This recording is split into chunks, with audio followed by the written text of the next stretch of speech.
Hi welcome to the review with Mahwash. आज जिस ड्रामे का हम रिव्यू और रिकैप करने जा रहे हैं उसका नाम है संगे मरमर।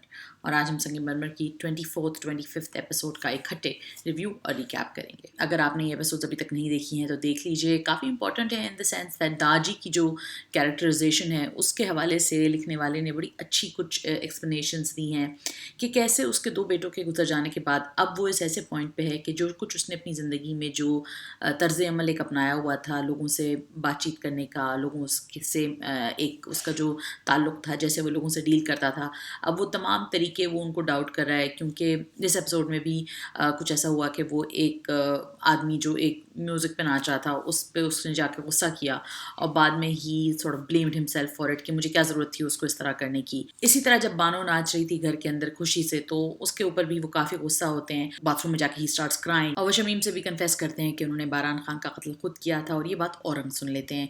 औरंग और दाजी के बीच में जो ये छोटी सी एक कनेक्टिविटी आई थी थोड़े अरसे के लिए वो दोबारा टूट जाती है। And Aurang goes back angrily and then उसको ये भी पता चलता है कि शिनी से उसका रिश्ता बगैर पूछे तय किया जाता है। और अगले एपिसोड के प्रोमो में हमने ये भी देखा है कि कैसे वो इस बात पे बहुत खफा है। समझ में ये नहीं आता कि दाजी के इस चेंज को अप्रिशिएट किया जाए, उस पर दुखी हुआ जाए।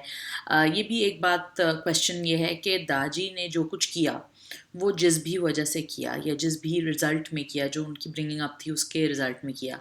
और बानो जो कर रही है वो अपने साथ होने वाली ज़्यादती के रिज़ल्ट में कर रही है कि वो नहीं चाहती थी एक आदमी से शादी करना, ज़बरदस्ती उसकी शादी कर दी गई।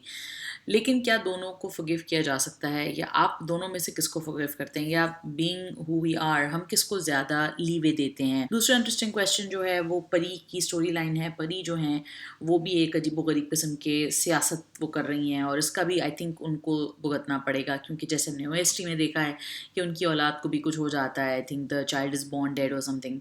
सो उसका भी वो एक फेस करेंगी और वो आई थिंक कुरान पे कुछ झूठी कसम या कुछ something like that, I think that happens. And I think वो इसका कोई रिपरकशन उनको भी फेस करना पड़ेगा, जिससे ये साबित होता है कि राइटर ये दिखाना चाहते हैं कि ज़िंदगी में जो बुराई होती है वो आपके आगे ज़रूर आती है।